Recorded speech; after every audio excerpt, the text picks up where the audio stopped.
Ce cinéma est situé dans le centre commercial de Sudiarui, l'une des zones commerciales les plus fréquentées de Shanghai. Mais les cinéphiles ne montrent pas beaucoup d'enthousiasme pour la programmation pendant les vacances du Nouvel An lunaire qui ont duré toute la semaine dernière. Elle est aussi connue comme la fête du printemps en Chine. Je trouve qu'il n'y a pas beaucoup de films excitants cette année. Detective Chinatown 3 a été une super production lors du dernier festival du printemps. Cette année, il n'y a pas de super production.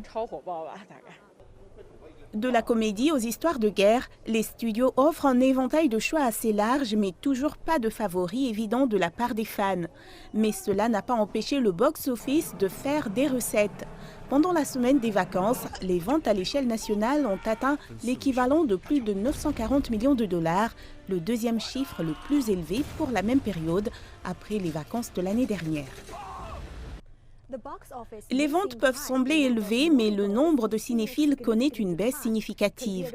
Par rapport à l'année dernière, le nombre de billets vendus pendant les vacances a chuté de près de 30%. Le nombre de spectateurs dans notre cinéma a chuté d'environ 20%. Certaines personnes sont restées à la maison pour regarder les Jeux olympiques d'hiver et beaucoup sont retournés dans leur ville natale pour les vacances. Il n'y avait donc pas autant de monde qu'au dernier festival du printemps. Une raison derrière cette apparente contradiction, la hausse du prix des billets. Les prix dans ce cinéma, par exemple, ont augmenté de 20% pendant les vacances. Au niveau national, les prix moyens des billets a augmenté de près de 8%. Il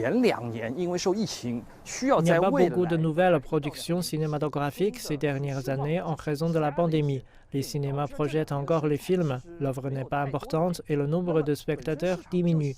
Il n'y a pas grand-chose que les cinémas puissent faire, si ce n'est augmenter le prix des billets pour rester à flot. En 2020, le coronavirus a forcé quelques 800 cinémas en Chine à fermer leurs portes, soit 8% du total national. Bien que la pandémie s'atténue, les épidémies sporadiques de l'année dernière ont encore affecté les affaires. Et les experts prévoient que le dilemme va durer un certain temps. M. Wang prédit que les prix les plus élevés pourraient durer 1 an.